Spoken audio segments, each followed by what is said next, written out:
আসন সমঝোতায় গড়িমসি। ইসলামী জোট কি নিজেরাই নিজেদের ক্ষতি করছে? নির্বাচনের সময় যতই ঘনিয়ে আসছে ততই স্পষ্ট হচ্ছে ইসলামী ও সমমনা দলগুলোর আসন সমঝোতা সংকট।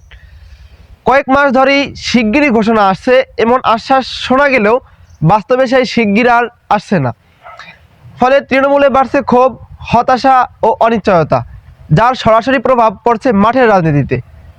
ভোটের ট্রেন যখন পুরোদমে ছুটছে তখনও বহু আসনে ইসলামী জোটের চূড়ান্ত প্রার্থী ঠিক না হওয়ায় নেতাকর্মীরা কার্যত অনেকটাই দিশেহারা হয়ে পড়ছেন। বিএনপি ও তাদের মিত্ররা যখন ঘরে ঘরে ভোট চাইছে তখন জোটভুক্ত অনেক প্রার্থী এখনও জানেনই না শেষ পর্যন্ত তারা প্রার্থী হিসাবে টিকে থাকবেন কিনা। এক বাক্স নীতির সিদ্ধান্ত বাস্তবায়নে জটিলতা।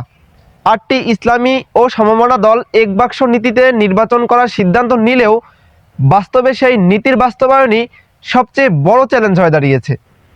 প্রতি আসনে একজন প্রার্থী রাখার সিদ্ধান্ত রাজনৈতিকভাবে যুক্তিসঙ্গত হলেও বাস্তবতায় দেখা যাচ্ছে একই আসনে একাধিক দলের শক্তিশালী ও জনপ্রিয় নেতা রয়েছেন।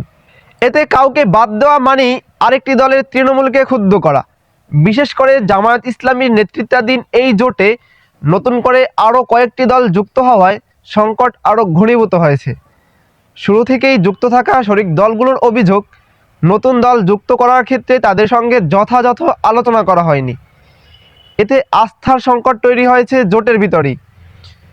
জরিপ, আলোচনা আর সময়ক্ষেপণ।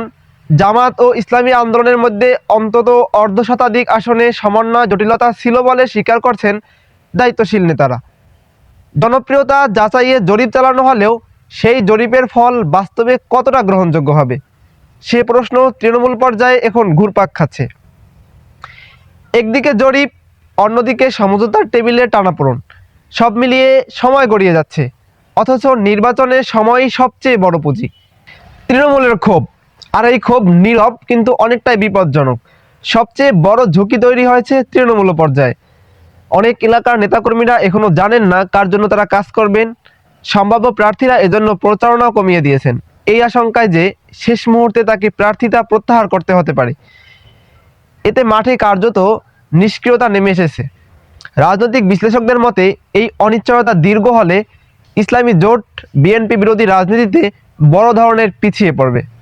কারণ মাঠে না থাকলে জনমত তৈরি হয় না, আর জনমত ছাড়া নির্বাচন শুধু কাগজে কলমেই সীমাবদ্ধ থাকে। সামনে কি?